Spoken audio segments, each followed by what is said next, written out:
The early 8th century witnessed the formidable Umayyad Caliphate, a powerful Islamic empire that had rapidly expanded across North Africa and decisively conquered the Visigothic kingdom in Hispania, now turning its ambitious gaze towards the fertile lands of Gaul, pushing northward with an seemingly unstoppable force that threatened to engulf all of Western Europe and fundamentally alter the course of history forever.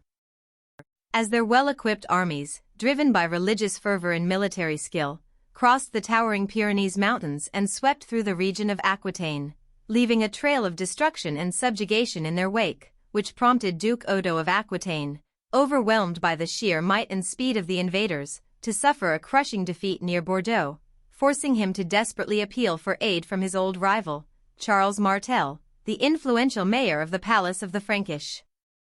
Kingdom, a shrewd and determined leader widely known as the Hammer for his military genius and unyielding resolve, who, recognizing the profound and existential threat posed by the Umayyad advance to the Christian kingdoms of Europe, carefully and strategically gathered his loyal Frankish warriors and various allied forces, including contingents from Lombardy and Bavaria, over several crucial months, meticulously preparing for a decisive confrontation that would ultimately determine the fate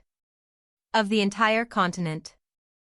Charles Martel, demonstrating his mastery of military strategy, chose his battleground wisely, positioning his army on a wooded plateau situated between the cities of Tours and Poitiers, a location that offered strong natural defenses and compelled the heavily cavalry-dependent Umayyad forces to attack uphill through dense trees, thereby significantly negating their primary advantage of swift mounted charges. And for several tense days, the two mighty armies faced each other in a standoff, with both commanders carefully assessing their opponent's strengths and weaknesses. And the Frankish forces, and likely fewer in number, formed a solid, disciplined phalanx of veteran infantry, ready to withstand the anticipated Muslim charges with unwavering resolve. Finally, in October of 732, most likely on a Saturday, the Umayyad commander, Abd al-Rahman al-Ghafiqi, growing increasingly impatient and perhaps concerned about the dwindling supplies for his large army, ordered his formidable cavalry to charge the unyielding Frankish lines, unleashing wave after wave of heavily armored horsemen against the seemingly impenetrable Frankish shield wall, which, despite the incredible ferocity and relentless pressure of the attacks, held firm like an ice wall. As contemporary accounts described, with the Frankish infantrymen, armed with their fearsome axes and sturdy spears, standing shoulder to shoulder, repelling each charge with astonishing discipline and courage, while Charles Martel himself moved among his troops, inspiring them to even greater efforts and maintaining their morale amidst the chaos of battle. As the day wore on and the brutal battle raged, a crucial turning point occurred when a rumor, possibly spread by cunning Frankish scouts or a deliberate tactical feint, reached the Umayyad ranks, suggesting that the Franks were attacking their baggage train and camp, which was laden with the vast spoils of their conquests, causing a significant portion of the Muslim cavalry, eager to protect their valuable loot, to break off from the main engagement and rush back to defend their camp, thereby creating a critical gap in their lines and severely disrupting their coordinated attacks, a weakness that Charles Martel's forces quickly and ruthlessly exploited, pressing their advantage with renewed vigor and determination.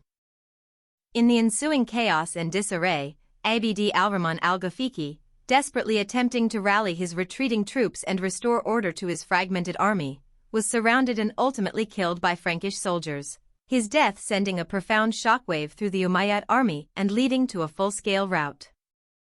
As the remaining Muslim forces, demoralized and leaderless, fled the field under the protective cover of darkness, abandoning their camp and leaving behind countless dead, thus marking a decisive and monumental victory for the Franks. The next morning, as the Franks cautiously prepared for another day of fighting, they discovered the Umayyad camp completely deserted, a clear and undeniable sign of their enemies' complete withdrawal. As although exact numbers are still debated by historians, it is widely believed that the Umayyad forces suffered immense casualties, potentially tens of thousands, as Frankish losses were significantly lighter, cementing the magnitude of Charles Martel's triumph and the strategic importance of the battle. Consequently, the Battle of Tours though perhaps not immediately halting all subsequent Muslim incursions into Gaul, effectively stopped the large-scale Umayyad advance into Western Europe, preventing the establishment of a permanent Islamic presence north of the Pyrenees and thereby preserving the nascent Christian kingdoms of the region, solidifying Charles Martel's enduring reputation as a heroic defender of Christendom and earning him the indelible moniker the Hammer, a victory that not only secured the immediate future of the Frankish kingdom but also laid the crucial groundwork for the later Carolingian Renaissance and profoundly shaped the cultural, religious,